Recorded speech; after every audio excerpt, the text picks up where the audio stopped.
We are live, ma'am. Hello and good morning, everyone. Thank you for joining us today for this intriguing webinar about evolving gender and related issues in contemporary times and future career prospects in gender studies. I am Anupama Sharma, faculty at Jindal Global Law School and director of the arts programs. We have a highly respected guest speaker joining us today, Professor Sagnik Datta. Welcome, Sagnik. Professor Sagnik Datta specializes in political theory, political anthropology, critical social legal studies, and feminist and critical international relations. They hold a PhD in politics and international studies from the University of Cambridge. Professor Datta is dedicated to bringing the disciplines of political science and international relations in conversation with political and legal anthropology. Professor Datta's research and pedagogy is invested in decolonizing the disciplines of political science and international studies, as well as the law using feminist epistemologies and grounded theorizing that builds upon ethnographic research. This research has been supported by several prestigious scholarships and grants, including the Gates Cambridge Doctoral Scholarship Award, Smuts Commonwealth Award, and the American Political Science Association Travel Grant. This research has appeared in prominent journals in the field of gender studies and socio-legal studies such as feminist theory, law and social inquiry, and ethnicities. Professor Datta's other strand of research concerns critical counterterrorism studies, populism, and everyday securitization. Thank you for taking out the time to join us today. Ms. Virangna Dhillon will be moderating today's session. She is a faculty member at Jindal Global Law School and Assistant Dean of the Arts Programs. Over to you, Virangna. Thank you. Thank you so much, Professor. Good morning, everyone. Thank you so much for finding the time and attending today's webinar. I will quickly go through some points to note so we all have a seamless webinar experience. In order to not disturb the course of the webinar, please communicate only via chat. After our esteemed guest speaker, Professor Sagnik, is done discussing evolving gender and related issues, we will then open the floor for some questions from the chat box. And I request you all to kindly just post your questions only in the chat box during the webinar, and I will then communicate the same forward to him. It's great that we can all meet today to explore these pressing issues surrounding gender studies. I would like to start by asking Professor Datta to elaborate on gender and economy and discuss gender diversity and the issues faced by the LGBT community. Thank you so much. Sure. Thank you so much, Anupama, for that very kind and generous introduction. And thank you, Virangana, for your for setting out the theme for today's discussion. So what I'll do in the time that has been allocated to me is to point out some aspects of how gender studies is not just about men and women, and it's not just about the rights of men and women, but it has a real impact on how we think about society and policy, and how gendered ways of thinking have a real impact on the economy, on how politics structures are thinking about the economy, and so on. So to start with, what I just remarked is important for us to bear in mind, which is that gender studies is not just about men and women and their rights, or it's also not just about women's rights, but the aim of this discipline is to understand what kinds of processes and institutions function in gendered ways, and what ideas mediate their functioning. And this has implications for gender, and this has implications for how we might collectively think about society, if I could put it like that. And to that end, there are a couple of things that I do want to address in my talk today, and I've kept it really open-ended, and I would love to build upon your questions and answers and thoughts. And firstly, I'd like to talk about gender, care, and feminist economics, and why do we value certain kinds of work more than others, and what is the politics of that, and how gender figures into that process. So that's one part of my talk today. I'll then talk a little bit about the economy, the India growth story, and I will kind of lay out some sort of a provocation for you to think about why gender has not figured prominently in the India growth story. And I'll then talk about kind of gender beyond the binaries of male and female, and that, how a non-binary conception of gender might make us think about institutions, workplaces, and professional spaces a bit differently.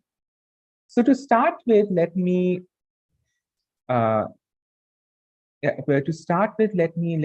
talk a little bit about gender care and feminist economics. And the key thing that I want us to focus on here is that a lot of the economy, it functions using labor that is invisible to us. Now let's try to unpack what I mean by this. And what I'm essentially trying to say is that a lot of our homes and institutions and offices and workplaces, they function because of the unpaid labor of women.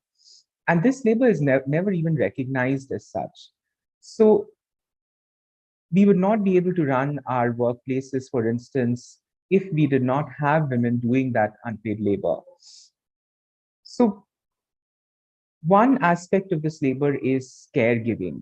And what do we mean by caregiving? What is a very basic definition of caregiving? It is caring for other people. I want to put it very simply, that there are people in society who cannot take care of themselves. They are elderly people, they are children, and they're disabled people. And also not just these people, they are kind of full able-bodied men also who are not they're not normally used to taking care of themselves and doing the regular activities of cooking and cleaning and kind of keeping the house clean and all of that. Now, we know that a lot of this labor is carried out by women, be it looking after the elderly, be it looking after people who are, looking after children, looking after the disabled. All of this labor is carried out by women. And this labor is terribly undervalued. There's no, like, if you think about domestic work, for instance, a person who engages in domestic work does not even have a proper contract. They do not have access to any kind of social security, or the employment is so precarious. They're also so much at risk of violence from their employers. And none of these issues are addressed in the conversations that we have on the economy. But this work is, so it's undervalued, it's precarious, but it is also incredibly important to keep our economy and our society functioning. Because if there wasn't anyone to cook and clean and do the basic activities that you need to be done in the household, then how would you be able to function and carry out your work? So in our institutions and in our households, caregiving practices and domestic work, they have an enormous value, which is not in the economy, which is not adequately compensated. And this tells us something about how gender functions and how gender mediates the way in which we think about society and about our institutions. So it's not just inimical to, it's not just a question of men's rights versus women's rights. It's this whole structure where certain kinds of labor are undervalued, number one, and also it is presumed that women will be naturally disposed towards performing those forms of labor. So, a person, a homemaker who is taking care of an elderly, in-law or an elderly parent, it's more often than not, these are women who are kind of doing that labor. And yet we presume that this is a job that does not require any separate compensation. It's out of their goodwill or whatever that they're doing it. And this shows what kind of assumptions about gender we introduce or we kind of bring to bear on our societies and our politics. There is some sort of a presumption that women are naturally predisposed towards doing this, towards performing this kind of labor, and therefore they will gravitate towards that kind of work, which is a deeply problematic presumption. And other than that, we need to understand that there is a public value to this labor. This labor is something which keeps our societies and our politics intact. So, if we did not have, and the basic presumption here is that not everyone in society can take care of themselves. So there are people who can take care of themselves, who also avail of certain kinds of care, but there are people like children who actually a child does need that care, or an elderly person. And if we think of society as consisting of, relationality, of kind of consisting of interdependent relationships, then we do need these caregiving practices to nourish and to to sustain society in a certain way. Yet women kind of bear a large part of that labor. Now, the second thing is that when working women are also kind of who are going out and working in the workforce, who are working as doctors and engineers and so on and so forth, in IT. Even when these women get married, there is an expectation somehow that they will carry out this gendered labor, this kind of gendered work in the household. And that presumption is, again, it shows how gender functions in very insidious ways in our thinking and in the way in which our societies are structured. So that's what I meant when I said that I am interested for us to think about what are the invisible forces that keep the economy running. Now, you might ask that, what do you do as scholars of gender studies? How do we address this? What could be possible ways of thinking about public policy interventions that might address these issues? And one of the ways is to kind of institutionalize caregiving practices, to have, and then now we do have IS centers and all of that, for especially for elderly people, caregiving practices have been institutionalized in some manner to some degree.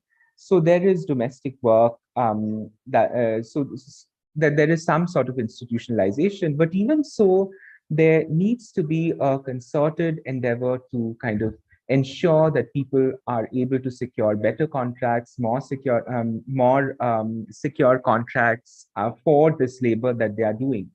Now, what I'm trying to show you with this example is how and why the discipline of gender studies matters. So if some of you tomorrow join government or join corporate institutions or corporate houses and so on, in whatever role you might be playing, it is extremely important to think about how gender makes an impact on your institution. So if you are in a corporate space where people are on insecure contracts, or if you are in and a lot of these people are women, and if you have this gender studies perspective at the back of your mind, then you would think about these issues that, why is it that women are getting paid less than men? Or, what kinds of additional labor does a woman have to undertake in addition to, you know, doing their work in the office space? So all of these perspectives will be helpful for you to kind of for whoever, I mean, those of you who enter into the domain of policy making or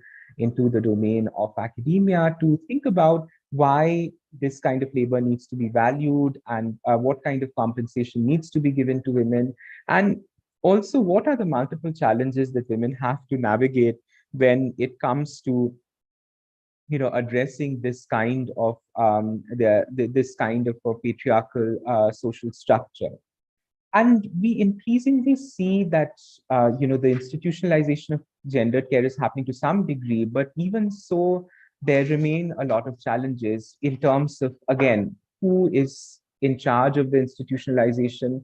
And especially in an Indian context, there are a lot of implications about people from marginalized backgrounds who get drawn into this kind of work, and whether they are susceptible to being in kind of very precarious contracts or contracts that do not give them enough protection. So all of those issues are there when it comes to thinking about gender and gender care um, and feminist politics. Now, I also do want us to think about why in the whole India growth story and this idea about India is one of the emerging economies. It has such a high GDP, and not right now, but it is one of the economies that has grown at a tremendous pace over the last maybe decade or so. But despite this growth story, we have never really had a conversation about what impact does this growth story have on gender? Has it actually led to enhanced participation of women in various walks of life? And research shows that that is not necessarily the case. So there has been very interesting research on law firms, for instance, in India, and how does gender equality work within the space of law firms? And there is this very brilliant book by the anthropologist Shweta Balakrishnan, and the book is very provocatively titled Accidental Feminism. And why does she call her book that? Because what she's trying to show us is that gender inequality is not something that law firms are necessarily, they're very explicitly concerned with it. It's almost like they are agnostic to it, they're indifferent to the question of gender, and therefore there's some degree of gender equality that is there in the workspace, perhaps. But when it comes to key things like becoming a partner or becoming when you have to do very late shifts within the law firm and so on and so forth, women who have caring responsibilities at home, it disadvantages them more than men. So there are certain tasks that you might need to undertake, and in order for you to be able to undertake those tasks, you need certain liberties. You need mobility, you need someone at home doing your work. So for women, a lot of times they're not able to follow that particular career trajectory. And the reason for that is precisely this, that they do not have alternative caregiving practices, they do not have alternative mechanisms which can support their caregiving needs. So there's that. For a young woman who has just had a child, it is that much more difficult for her to stay late nights or do endlessly work on something while completely ignoring her kind of her kind of home and so on. So that becomes more difficult for a woman than a man. And this again tells us something about how gender and gendered roles, they have such a profound impact and a very, very significant impact on how society is organized, and also on how this thing is gender has a tremendous impact on how the economy functions and what kind of assumptions we bring on board when we are part of certain workspaces. So this whole idea that somehow, gender needs to be workplaces need to be neutral and we should not favor any gender and so on, it kind of falls short when we think about how gender actually functions in workplaces in order to kind of actively disadvantage women in some ways. So it does contribute to so the question of whether growth actually contributes to gender equality is not such a straightforward question, because we see, it also comes down to how we conceptualize and think about society. Do we think about society as a web of interconnected relationships, and where gender plays an important role? So that if that is our perception of society as a support system, as people who are kind of watching out for each other, if that is that's the kind of understanding of society that we are working with, then it is not entirely clear that the growth story has necessarily contributed to gender equality. But of course, there have been some interesting developments, with the participation of women in the workforce in various occupations that they were not earlier kind of where the representation of women was very, very limited. For instance, if you look at things like delivery or even supermarkets and retail kind of jobs at supermarkets and so on. So these are all examples of professions that have traditionally been very male dominated, and those professions again, it shows how it does not necessarily kind of so that neoliberalism, it creates these new opportunities maybe for women, but it's not entirely clear that that itself, removes all the barriers to participation in certain activities. Now, towards the kind of in the last segment of my talk, I'd like to address the question of gender beyond binaries and how might we think about certain gender policies in workplaces and institutions, in professional spaces and so on, where we address and challenge this kind of binary ideas and ways of thinking about gender. Now, traditionally, we have thought of gender in terms of kind of male and female, in terms of these binaries. Now, there's nothing natural about these binaries. To just clarify some key concepts. Now, there is no reason why we have to structure society along these lines. And gender studies is one way for us to question and for us to think about what these binary divisions mean. So for instance, there are no separate toilets based on who is tall and who is short.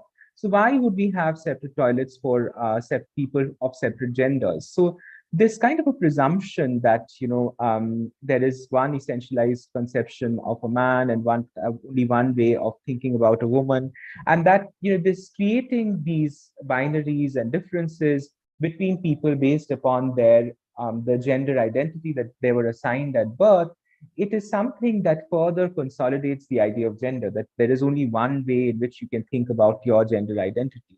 Now, in recent times, the trans movement in India, especially, and as also kind of in India, there's been a long tradition of hijra communities and communities who have been very actively engaged with the questions of gender and gender neutral, questions of gender discrimination.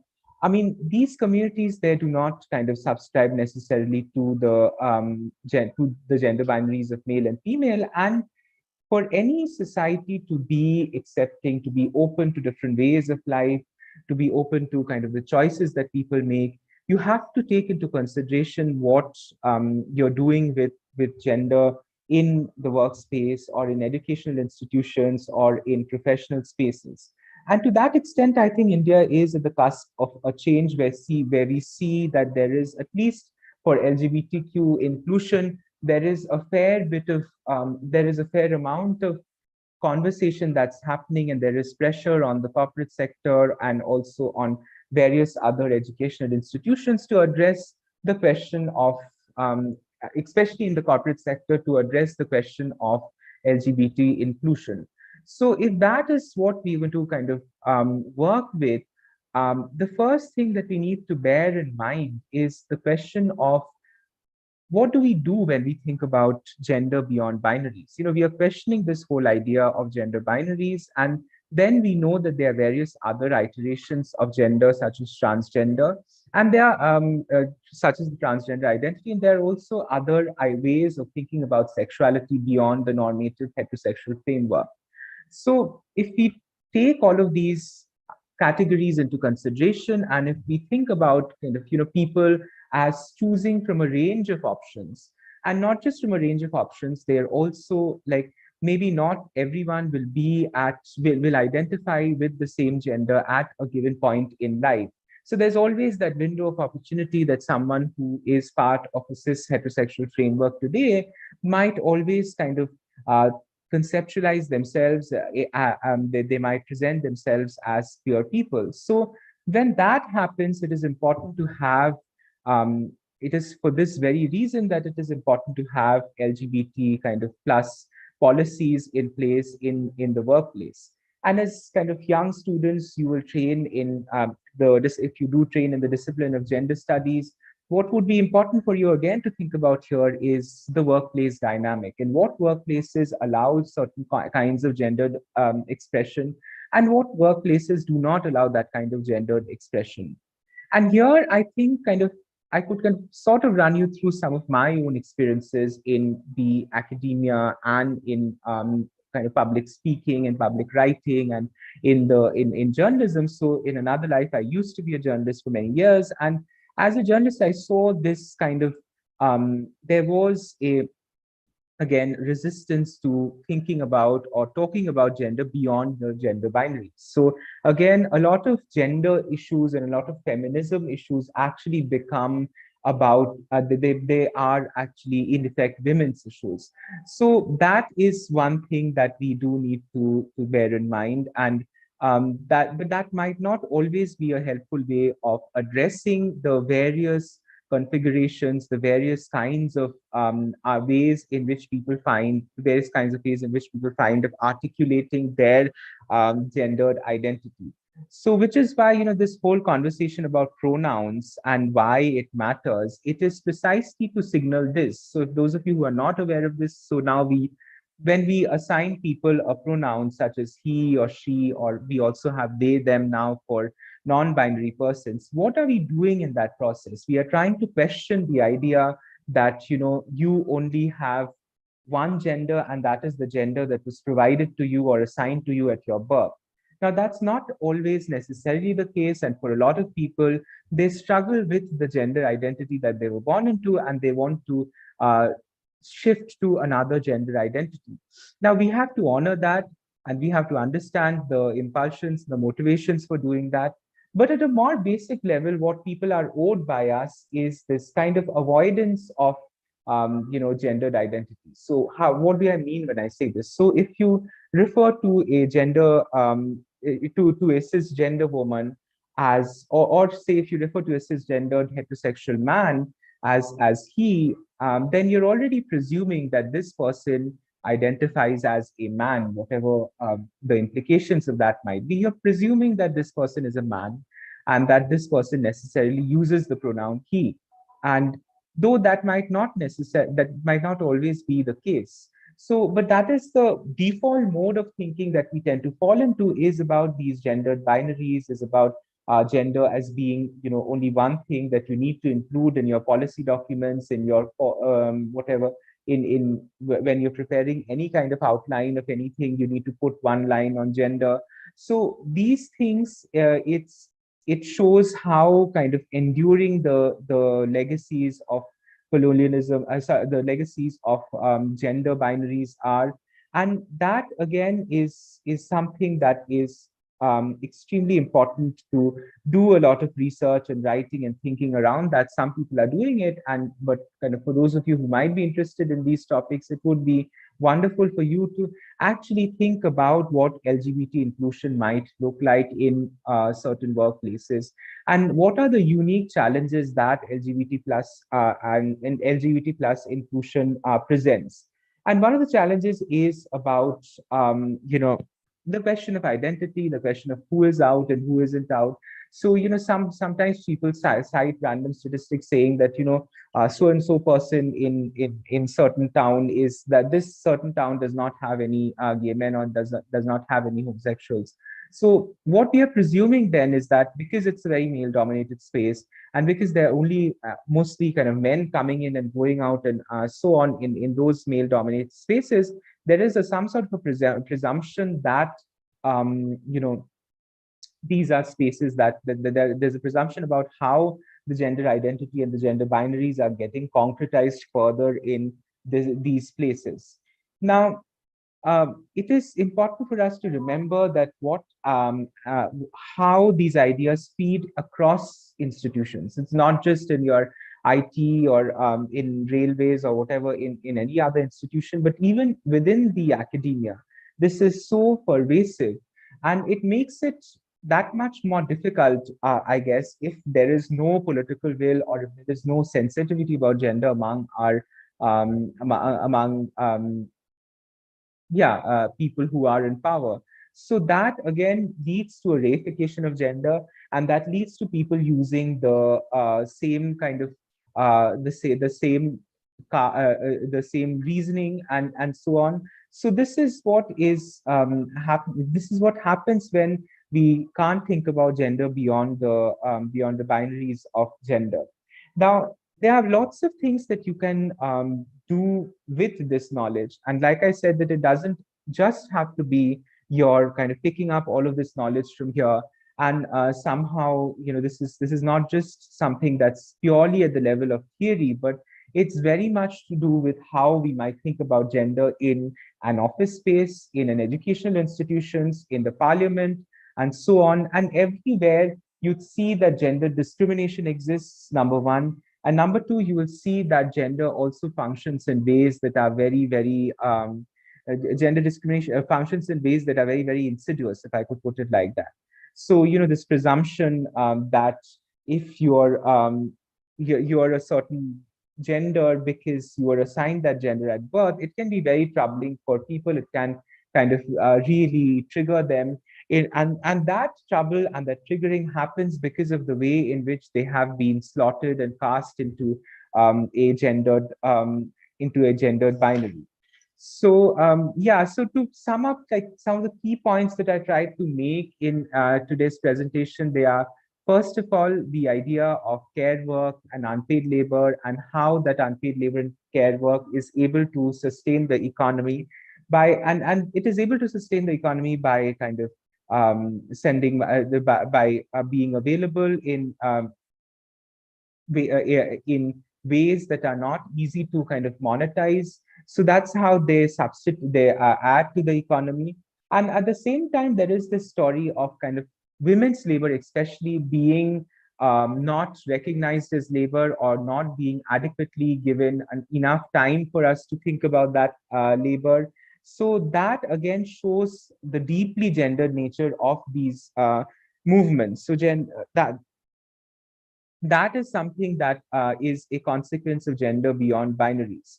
So now, as you know, there is a lot of conversation happening on LGBTQ issues, and there's also a proposal to petition for the recognition of LGBT marriage and so on. So there's always this idea of gender and gender beyond binaries gender binaries, in fact, feeding into policy. And by learning these debates, you'll be able to ask the right questions and question some of these ways in which policies are framed.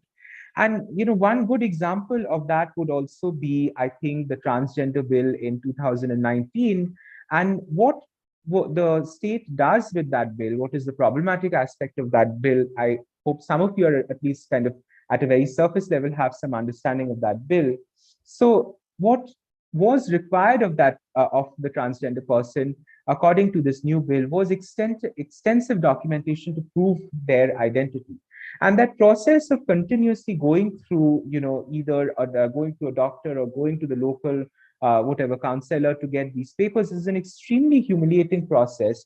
But it is also carried out, this process is carried out in a very, very gendered way, that women are particularly targeted, and because in a lot of times women are the householders, women are the people who are part of these who are actually in the who are making quite an important contribution to the economy and so on.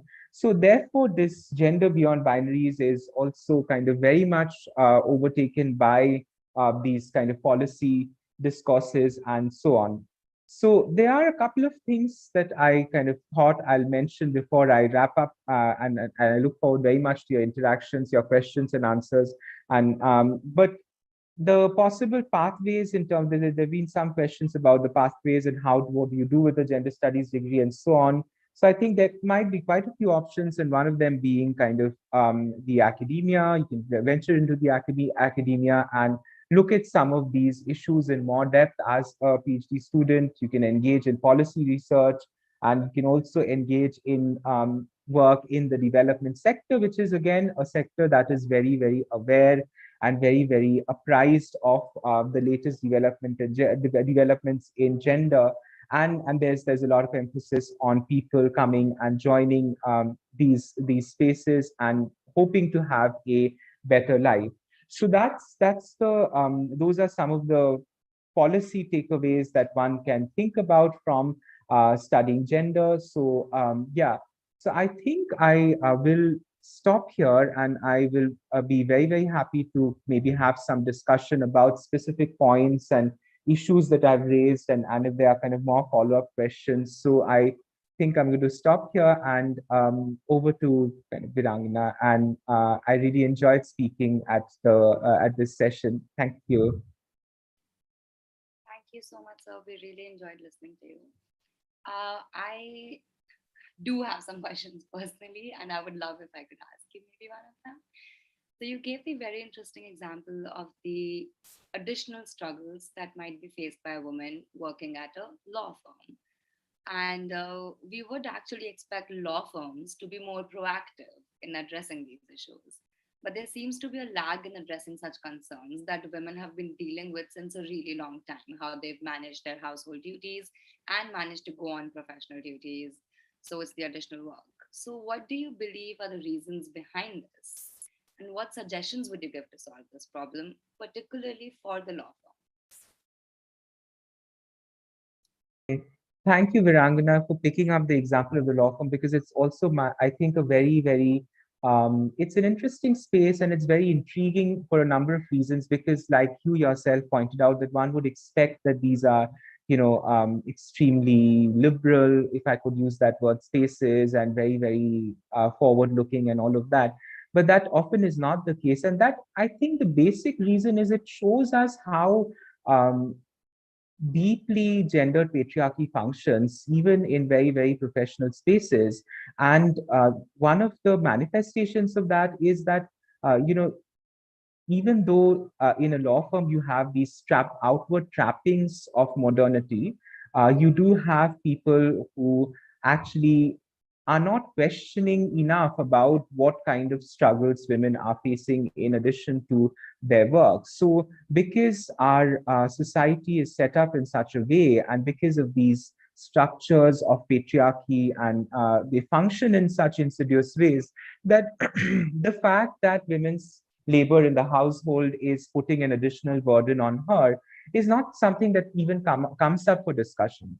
And that is the problem over there, that, because I think it is happening, and one of the ways out of it is, again, to have more gender sensitization programs, and to have policies which particularly cater to things like childbearing responsibilities and all of that.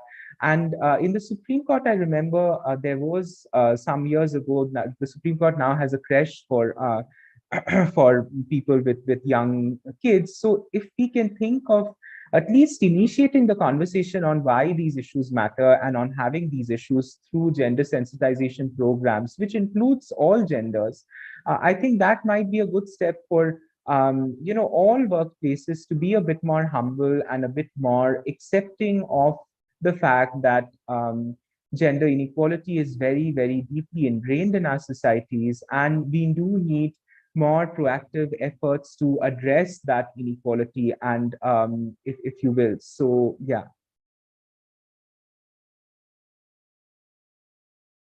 Yeah, any other questions? Yeah. Thank you so much. We do have another question. So you spoke about thinking of gender beyond the binaries, and one of the examples is respecting people's chosen pronouns. What would you suggest are some ways such issues can be handled through policy making? And why have such policies not been implemented already?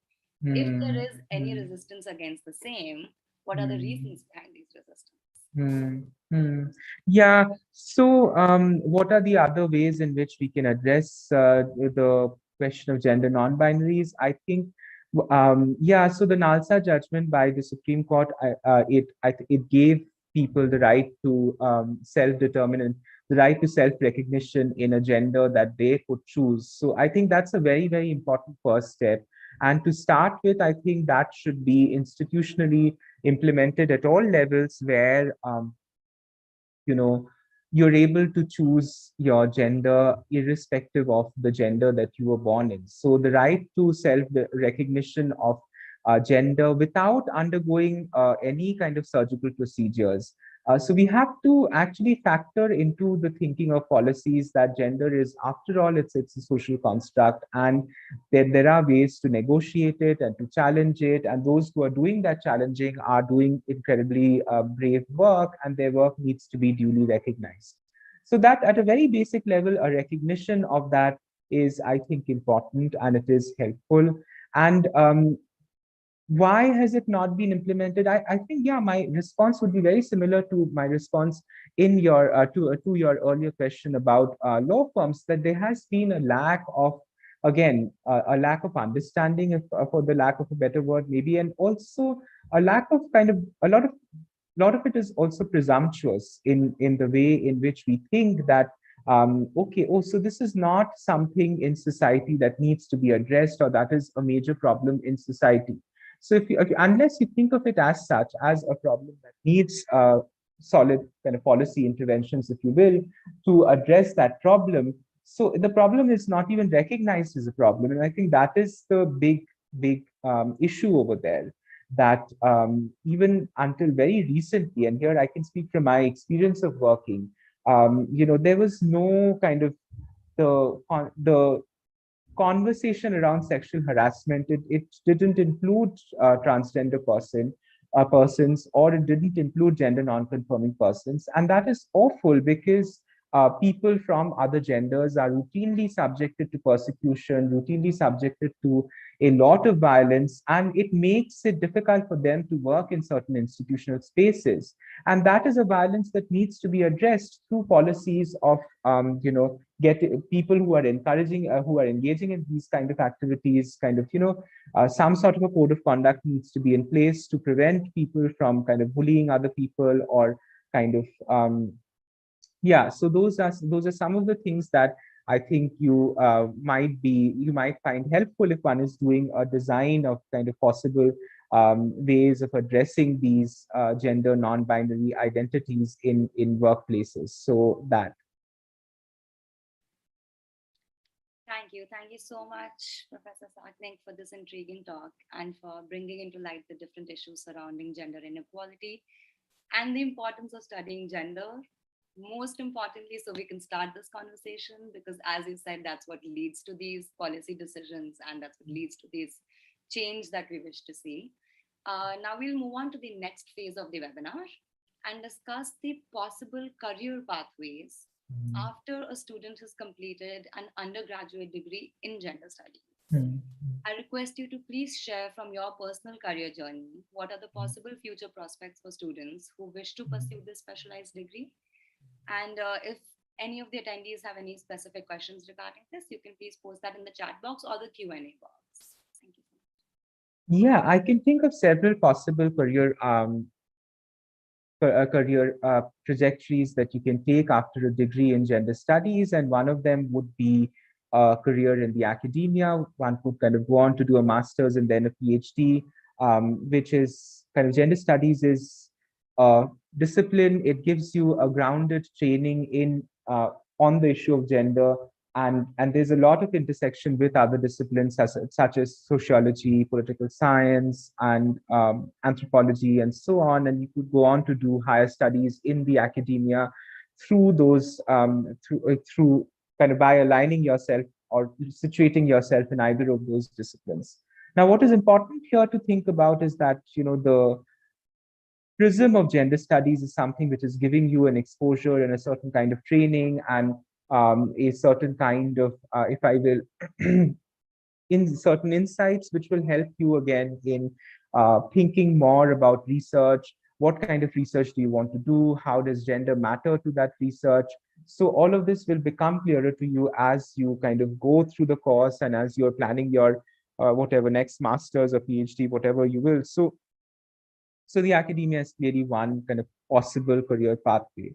Now, before kind of becoming an academic and before kind of embarking upon my PhD, I used to work a lot in journalism, and I used to be a journalist with a very prominent kind of fortnightly magazine. And again, that is another area where I think a gender studies training, it particularly suits you, I think, in addressing certain issues in institutions, in societies, in your politics. So as a journalist, you can kind of make a very important contribution by writing on issues of development, on corruption, on violence, and so on. And all of these issues intersect with gender in some way or the other. So there isn't a social issue, to my mind at least, which does not have does not have a gendered aspect. So gender always has an impact on all of these social issues that one might think about. So from that perspective, also, I think being in journalism is one option that is opened up.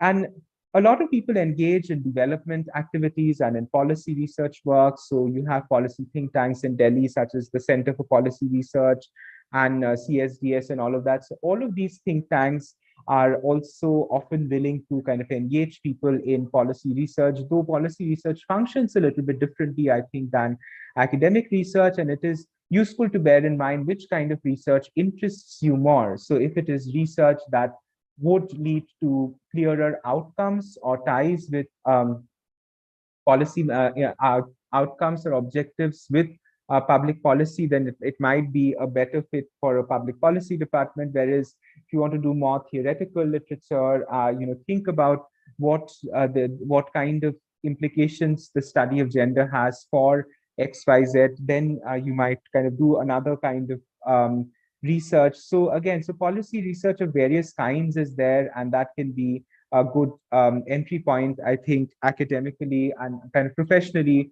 To be a part of that would be very, very productive right now. And a lot of people have gone into international development. So international development organizations, they have their kind of own interest in gender, if I could put it like that. And now with the your Millennium Development Goals and Sustainable Development Goals, both of these, they make gender, the attempt of the United Nations is to make gender a global issue. So that is again significant, because if it is a global issue, then it attracts your attention immediately, that this is a big question that I'm studying and I need to do something with this knowledge. So therefore, I think this is a very, very useful way of thinking about possible career pathways with a gender studies degree. Yeah, thank you. Thank you so much. So we have a question. You spoke about pursuing higher studies after an undergraduate degree. We have a question regarding what are the different specializations that one can choose from when they do go for their master's or even higher studies, a PhD. So are there specific specializations inside the big gender studies umbrella that one can choose from? And what are some examples of these specializations? Yeah, thank you. That's a very interesting question. And indeed, there are many different routes that one can take within the broad discipline of gender studies. So, I mean, I could just spell out some key research areas that people work on. For instance, there are a lot of people working on gender and development, and the kind of research that they do is it really has to do with women and the work, and how women are treated in the workplace, what kinds of mechanisms of inclusion in the workplace are present, and so on. So that is one aspect of that's one kind of research. Then there are a lot of people working on women, peace and security, which is another very emerging agenda for research. And for peace and security and securitization, again, it's important that women are again, it is important that we know what is the objective of that kind of research. So that is another field of research where things like women's participation in war and what does it tell us about gender. And now increasingly with the rise of the algorithm and automation and all of that, it's become even more the question of women and security, and women's sectors and security and gender. It's become quite prevalent, and it's become quite pronounced now, I think, with the upsurge of new kinds of technology.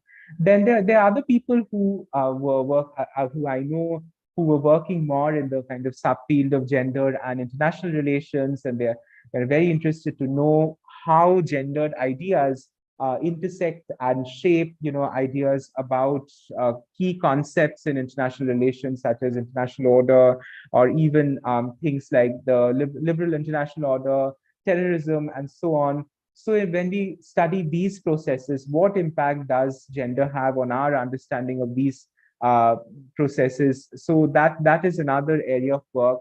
And there is also kind of the work on gender agency and religion, where now with the upsurge of authoritarian populism in various parts of the world, I think that kind of research is very, very timely, because it tells us, how people have interacted and in gendered ways, even when it comes to how people have interacted in gendered ways, even when it comes to kind of very mundane things, and so on. So there's this so that's another kind of gender agency and kind of gender and religion and so on. That shows again there's another pathway that you can take possibly. And yeah, so I think broadly thinking, it's good to also think about if you're planning on higher studies, to think about the institution, but also about the supervisor and what kind of support they can provide so that you can develop your thesis and your arguments in an interesting way. So yeah, that would be my 2 cents. Yeah.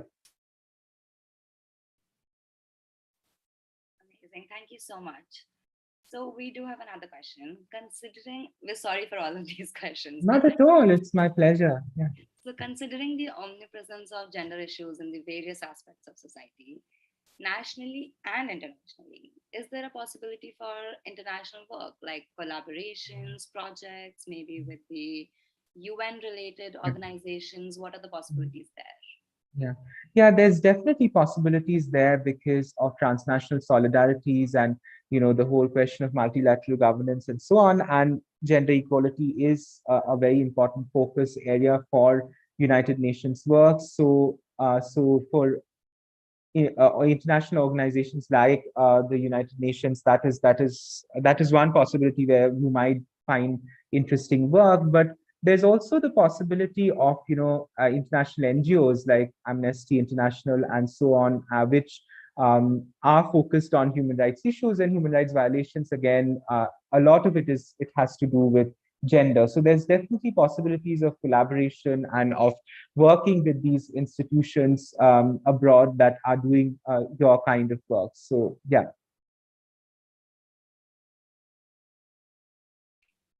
So, thank you. We have a question regarding your PhD research that students do struggle with what their research topic would be and finding what they would like to focus during their PhD. So, how did you come about and finding this topic and knowing that this is what you would like to pursue your PhD in? What's that process like? Hmm. Sure, thank you. That's also a very interesting question, and I think everyone gets asked that question a lot. Like all those of us who have done a PhD, and I think for me personally, I was very interested in, again, the question of gender and also the question of religion because like I had mentioned, that I used to work as a journalist, and there are these very big, sort of, as a journalist, you're looking at a very small scale sometimes because you're reporting a story and it comes out every 2 weeks you're writing something and as a magazine journalist and it comes out. But I think I wanted to zoom out a little bit and think about why these issues matter and how we might conceptualize them and so on. So the question of gender and religion and gender and multiculturalism were some of the very key issues that were being debated in the courts at that time, and there were some judgments again on this issue. So I did chance upon kind of some of those cases and initially started writing in the popular press on these matters, and then later on I really felt drawn to a particular aspect of these issues and kind of raised a particular question in my mind. And that is when I kind of moved to doing to the PhD. So the transition is not an easy one. I think the first thing to bear in mind is to come up with a good research proposal, which is succinct and clear and concise and so on, but also to read deeply in the field that you're planning to work on. And gender studies is one such field where the amount of reading that you have to be able to formulate the thesis or formulate a succinct way of a succinct argument is enormous. And I think that kind of reading carefully and reading to in a way that you build up certain skills which will stand you in good stead for a latter part of your life. I think that would be my advice. Yeah.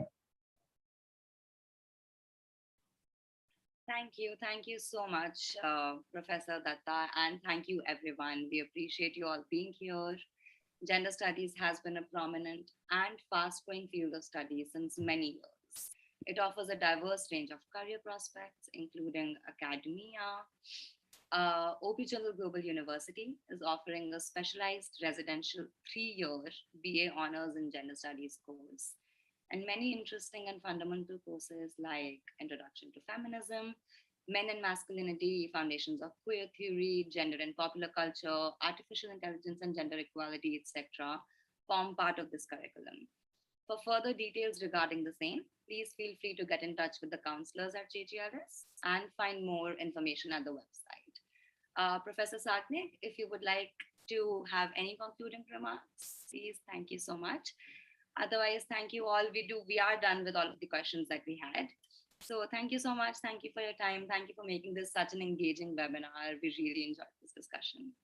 Not at all. Thank you. I really enjoyed it as well. And I really appreciate all the questions and your own contributions, which helped in steering the direction in a certain way. And I think these are concerns that we all need to address in our society. And it's good to see that we have this conversation going. And I do hope that a lot of people will register for this very, very exciting course that we are starting. And yeah, I look forward to seeing them on campus, I imagine. Yeah.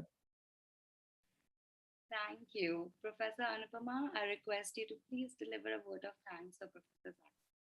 Thanks, Virangna. On behalf of Jindal Global Law School, I offer a very hearty gratitude to Professor Sagnik for sharing their graceful words with us in today's webinar. Thank you for sharing the journey and providing inspiration to budding professionals in this field. I would also like to thank Virangna for moderating today's session, the IT team and the admissions team, and Apurvi for the support. Also, I want to extend my generous thanks to the attendees for taking out the time to attend and participate in this fascinating talk. Thank you. Thank you so much, Professor Sagnik. Once again, this was a very interesting and much needed discussion that we had today. Thank you. Thank you. Thank you so much. Have a nice day, everyone. Thank you, Anupama, and have a nice weekend, all of you. Yeah. Yes, absolutely. Okay, thank you. You, bye. Bye.